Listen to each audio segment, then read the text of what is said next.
Nawalan ng supply ng kuryente. Madaling araw ng Martes ang Ninoy Aquino International Airport Terminal 3 sa Pasay City dahil sa ginagawang electrical maintenance activity.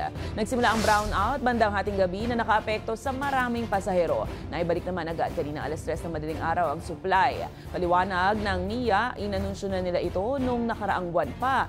Iyan ay bilang bahagi ng ginagawa nilang upgrade sa electric system ng paliparan. Ipinatupad din daw nila ito tuwing madaling araw lamang at hindi tuwing peak hours o kasagsagan ng operasyon.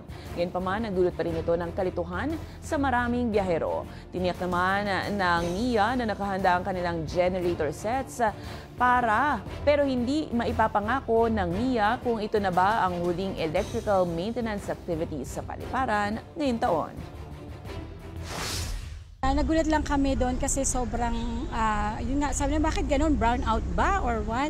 Tapos ang haba ng pila, tapos yung mga, like yung mga nasa likod namin, mga galit na kasi tatawagin, tapos ipapabalik nila.